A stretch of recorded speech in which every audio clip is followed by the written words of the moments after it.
term loved out, I think for me, because I am a glass half full kind of person, means like, I don't know, loving someone so much that you love them out of whatever. I think I'm equating it to love bombing.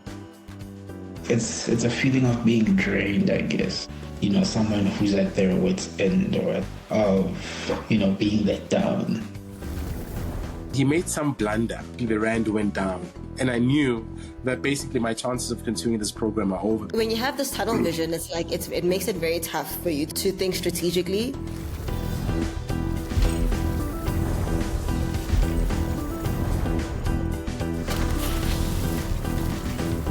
What's up, everyone? Welcome to yet another episode of Loved Out AF, the spin-off podcast for the ever so riveting, ever so action-packed, Loved Out film, which I can't wait for you guys to see. So far, guys, what I've seen is, I'm amazed like I wasn't part of the making, all right? My name is Bahumi Mhlongo. For those of you who don't know, I play the character of the ever so ambitious but struggling with insecurities, Ruva Rusape, and I'm joined by the drama of Ruva Rusape. Greetings, sister. Your mother has been taken. The person who Ruva literally, I'm sure, has a voodoo doll of. Okay. Definitely. Well, not the person, but the person that they play. All right, everyone, please give it up for Marcus Mabusela. Thank you. How you doing, fam? I'm well, man. I'm well. It's just cold in these Johannesburg streets, but we're still doing very well. Thank you. I'm glad. I mean, guys, today the conversation obviously is about hustle and grinding mentality. How far you'd go to make sure you make your dreams come true, how far you'd go to make sure that everything that you're fighting for is still intact. And I'm very interested to get a sense of what our viewers and audience members have gone through in order to make sure that they get on their hustle and grind.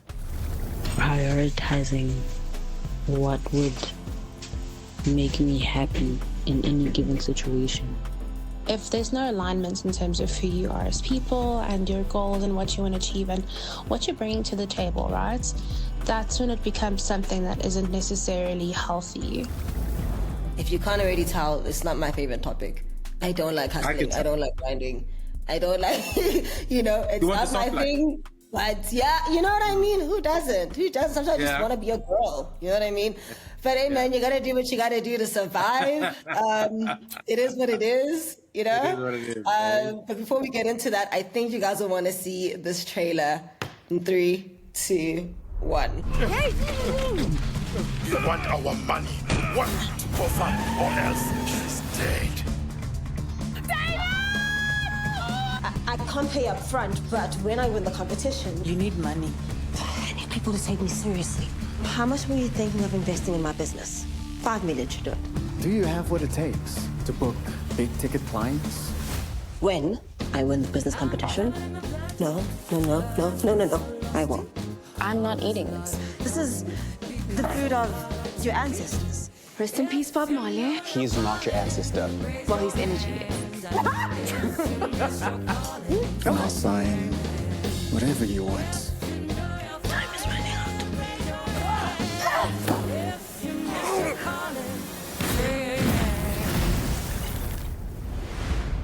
Wow. I feel like I actually can't get enough of that trailer. I literally, every single time, the fact that I'm finding it funny and I was in it, for me, is still like, I have no doubt in my mind people are going to enjoy this. Generally you watch things, right? Yeah. You watch things and you're like, oh, I hope. No, I don't hope. I know. No. I know you guys are going to have an awesome time watching this movie. It's going to be really, really cool. So yeah, I really can't wait for you guys. Great performances. Right? Yeah, right? Wonderful. Great storyline and great performances. In the name of the movie, rather the theme of the name of the movie, being left out. We asked this literally with every cast member, and I've answered it myself. But I want to know from you, Mr. Marcus, what does being left out mean to you? Being left out? Yeah. I mean, according to me, being left out is being all out of love, being completely depleted, not having any more gas in your tank to push on. And, love is a term that can be defined in many ways. And whether it's love for your occupation, love for your partner, love for life. We've gotten to, I'm sure you've experienced it in your life where, this just isn't any more gas, to keep on going. So that's what it means to me.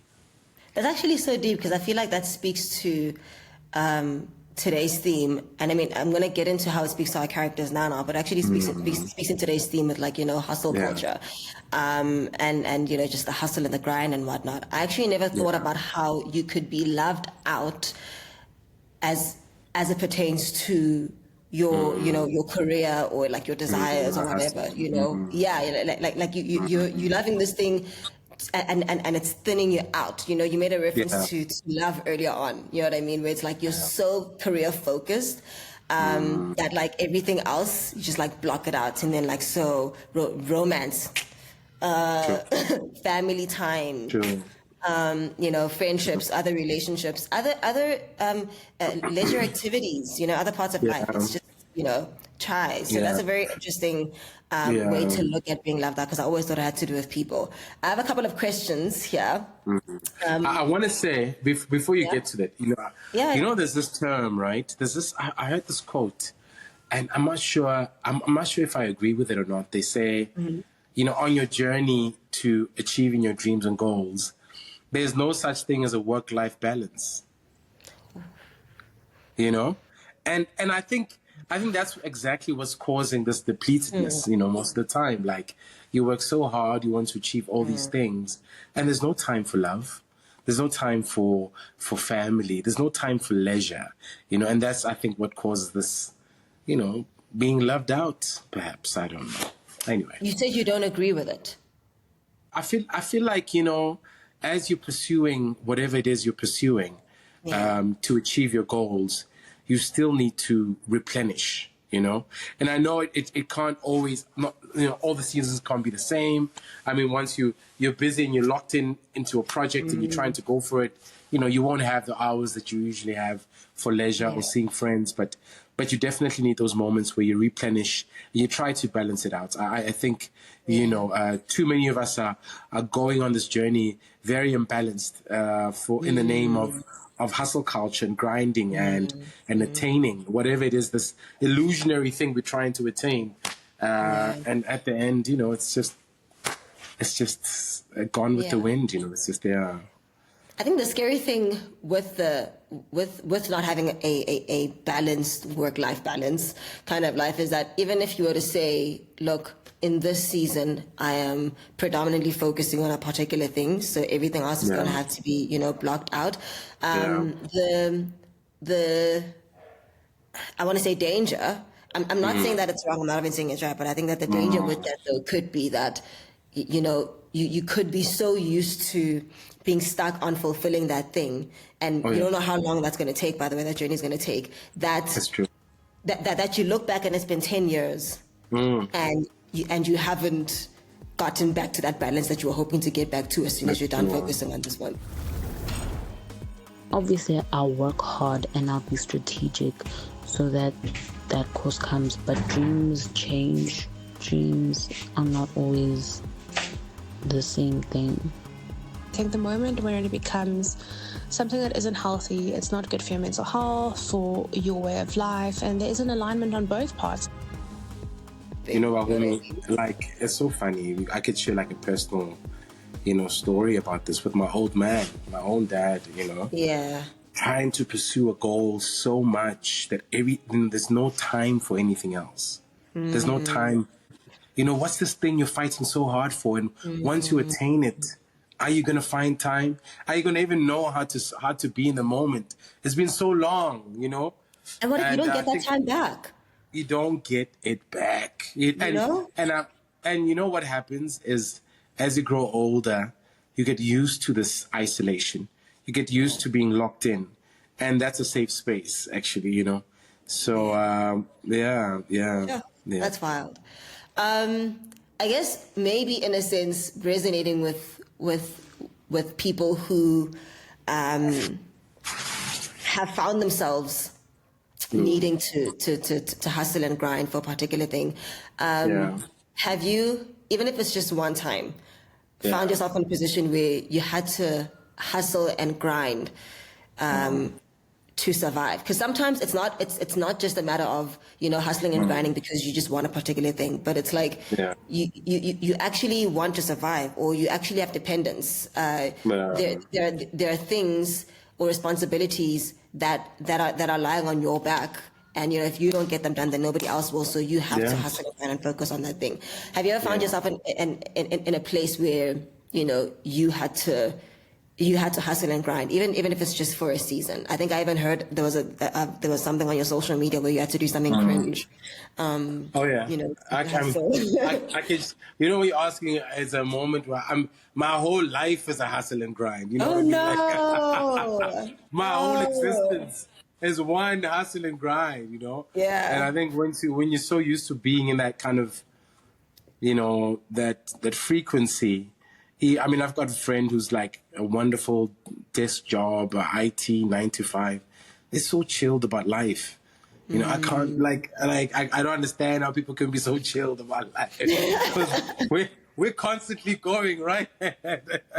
But I can share one particular story. I think 2013, 2014, I received a scholarship to study at the Royal Conservatoire of Scotland. Big opportunity, man. It was like, the top institution for performing arts. And I'd worked so hard to get to this point, because obviously I started my working career in corporate and went into our business, and I went to the Market Theatre Lab. But getting the scholarship was such a big thing. And I went and I told everybody, told my mentors. I went to the Thabo Mbeki Foundation, literally brought politicians to, I made my own farewell, selling paintings there. I was so passionate, Did my own one-man show. I collaborated with a dance company called Moving Into Dance Mopatong, which is MID, based in Newtown. And it was a whole big thing. And I got a bit of money from a funder, to say, okay, go that side. And I was excited. Everyone, it was like the thing, couldn't wait. Yeah, it was big. And I remember something had happened, actually, that another financier was supposed to come on board. That didn't happen. And they wanted all the money in full before you start. You can't just come and say, okay, I'll keep on looking for money. So unfortunately, I couldn't get all the money. But I'd already sent them the portion that this finance had given me. And I remember it was the period of the former President Jacob Zuma. And he made some blunder. I don't know what blunder he made. But basically the rand went down, And the money was in pounds because it was in that institution. So the money went up. Yeah. And I saw that money and I knew that basically my chances of continuing this program are over, because the deadline they've given me was done. And there was no one I could find to let me, to finance me. Yeah. So then I decided, well, you know what? That little one-man show we put on for our farewell, how about we think bigger? So I literally got musicians, a whole band, jazz musicians, and traveled to Cape Town to go audition graduates from UCT and students. I don't know what the hell I was thinking. It was crazy, And we put on the show. I made that one-man show. I directed it, made it bigger. And we took it to the National Arts Festival. Yeah, crazy. And long story short, let's just say I had a lot of problems with my cast, with paying them. I had no idea how to handle finances. I was literally going to the ATM to withdraw money to get all this money. And we ran out of money. We literally ran out of that money that I took from my funder. I ran out of it because I did not know how to manage it. You know what I'm saying? I booked the nicest places for us, the most expensive car for us to go in terms of, rental. But luckily, the film got selected to represent South Africa at the Gori Island International Arts Festival. And we did very well, won an award. Nice. So at least I could go back to the guy and say, the financer, say, hey, this is what happened. And they didn't need that money. So, they were still happy. But in hindsight, that I mean, that could have gone very wrong. It was unethical. There's no way you can take someone's money and use it for something else. So And crazy, man. yeah, right? Really, really, really insane. Really insane. But yeah. But I mean, look, I guess it depends on how you look at it. Firstly, shout out to your your your hustle. You know what I mean? You are clearly a focused man. Like when there's a goal, you're like, whatever's going to whatever. We are making sure that, you know what I mean? It's what fulfills you, what keeps you driven and inspired. Like when you have this tunnel vision, it's like it makes it very tough for you to think strategically. You're just, whatever idea comes to mind, you hope that it will work, and you're just throwing in your eggs in one basket. You are just, and you're not really considering a number of other factors. And I feel like that can actually, that can also be just a disadvantage with a lot of people who vouch for hustle culture. They don't consider all the things that they could be losing, while they're trying to hustle for this thing. It's just, strategy often just flows right out the, you know what I mean? They're being so strategic about one thing that they're not recognizing that you have to strategize. And when you strategize, you have to consider, your life as a whole. I was having a conversation with colleagues at an event, and we were talking about Trevor Noah's rise, and how, as much as from the outside, it just seemed like this is something that just happened for him to get to the levels that he got to. But it was a very intentional move. It was a very intentional kind of journey. And there were a lot of sacrifices. Yeah. There are a lot of casualties on his journey. He had to lose friends. Sure. He had to make enemies, he had to lose relatives. And I think that sometimes we don't factor that in to say, on this journey, what is it that you are willing to lose? Yes, Ruva had only 7 days left to vote us the most promising restaurant in town. Help us win that $1 million rand AfriBank check so we can level up. This place is hers and her mama's. Dad. Ma, you are bringing the whole place down. That is Lyndon, my nemesis. I went in on this place. No, never. For me, the question really would, if I was to ask you, now that we're on this very topic, is what is it that you willing to hustle for and lose, and how far would you go? How far would you go to get what you want? It feels so existential a question. I'm just because that's the thing. You want to say, I would never do this, I would never do that, but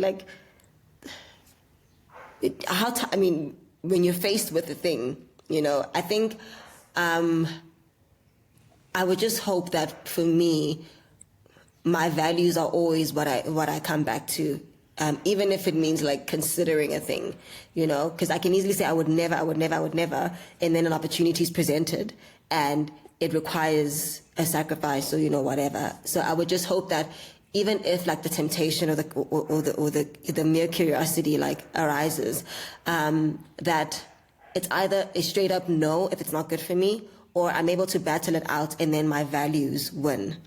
I hope, and I don't think that I would sacrifice my values, and my values being my core values. So the faith that I have, which I'm not perfect in, but I would hope that that's something that I always go back to, where I'm okay, God, let's talk. Can we work this out? Is there something to work out? No. Okay, then give me the strength to walk away. I need that strength right now, because right now it's giving, you know what I mean? I really want this.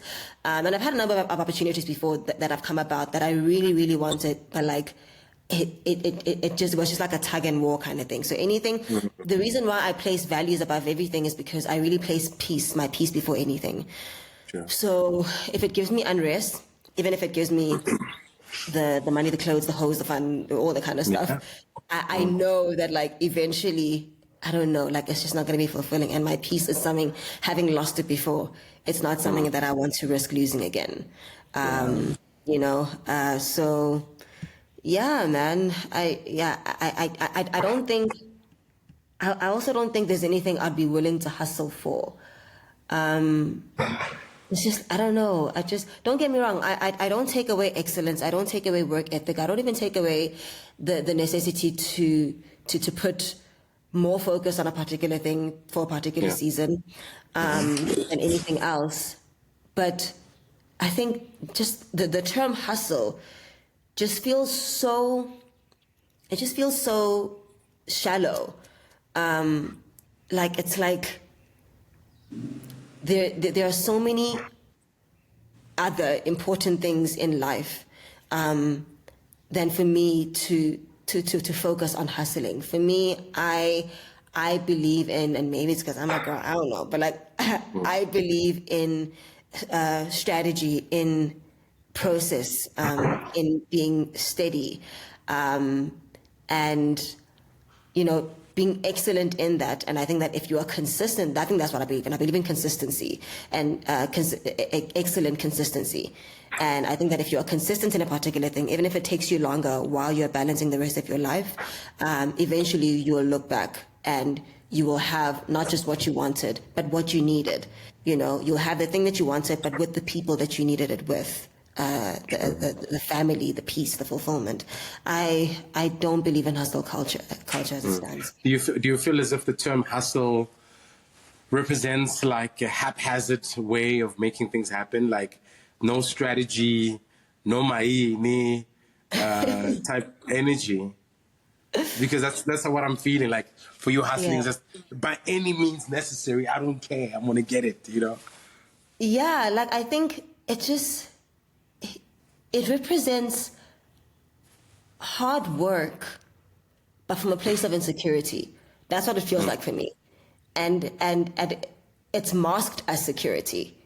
I think that people who hustle are like people who are striving to be someone that they never saw maybe when they were growing up, granted, right?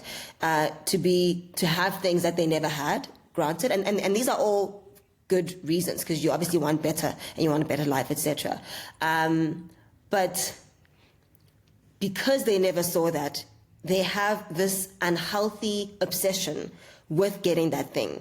Oh yeah. That it interferes with every other part of their life that is also important, if not more important than that thing. You know? Can I share with you? Yeah. Can I share with you? You know, on my journey, like. Before, you know, going into the arts, and I told you I was in corporate, right? And on my journey of kind of like, because I wasn't happy in this corporate 9-to-5 job. I just hated it, you know, like, and everyone, it's so sad when all the family members and everyone is so proud of you. Right. You work for it like, hey, our kid, and I'm like, oh my gosh. Man, that was me with law. They were like, wow, lawyer. And I was like, I hate it. I want to just leave me. I'm going to go. Advocate Mhlongo. That would have sounded. Yay. And they start saying things like that too. Like I don't even think I've ever heard my parents say, yeah, my daughter's an actor. No, like, no, you know, they don't want like, that. yeah, get lawyer. Yeah. So I met like an old high school mate, and he was hustling. They were like on the street selling cars, like they had their own dealership, and I quickly understood the business. You know, I'm like, oh man, I could do this. You know, I definitely. And I got into it, and I was very competent, even more competent than them in some regards. But I hated it. I hated being around them. I hated the energy of wanting this thing so bad. It represents who you are. You know, the people you want to attract, you want to attract them because of what you do.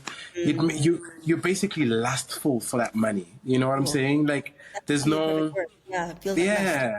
There's no calm about what you're doing and about the rewards you're getting. And I understand why these guys are out here popping bottles and, you know, making sure everyone sees what it is they've achieved. Because for a season, I was in that, you know, in my search, I was in that space with those kind of people. And I was like, I absolutely hate this. They're not funny. Although they laugh the loudest, they always have the loud laughs and, you know what I'm saying, big bellies. But I hate being around these cats. And so I get exactly what you mean. Obviously, hustle culture is not my thing, but sometimes you just gotta roll with the punches, you know, and work with what you've got, man. You know, that's really my big takeaway for this episode. But please, if you guys found this very fulfilling, which I'll be judging if you didn't, make sure that you guys like and subscribe to make sure that you guys keep up to date. My English was failing me there. Just so you guys keep in check with everything that has to do with the film. I can't wait for you guys to see it. Marcus, tell them the date and exactly where to catch it. Well, guys, tickets are out now. Make sure you buy. You go there with your family, your friends, your colleagues, your hustle partner, your business partner. Everybody has to watch this film because it's definitely one from the history books. The film opens from the 26th of September at New Metro, Ster-Kinekor, and Science Center. Please make sure you're going to watch. For sure. And guys, make sure that you guys engage with this episode. I'm pretty sure you guys found it just as insightful as we did. I learned so much from Marcus. But let us know in the comments, what do you guys think? Are you guys the hustlers? Are you guys the bustlers? Or you guys just go with the flow and you chill and like, you know, hey man, whatever happens, happens. Comment, like, subscribe, keep engaged. I'm sure you guys want to keep up to date with everything that happens with this film. We can't wait for you guys to see it. Deuces. Peace. See you at the cinemas, guys. Loved Out the movie, coming to you in theaters nationwide on the 26th of September. Like, subscribe, share at www.lovedoutaf.com or follow us on all social media at lovedoutaf.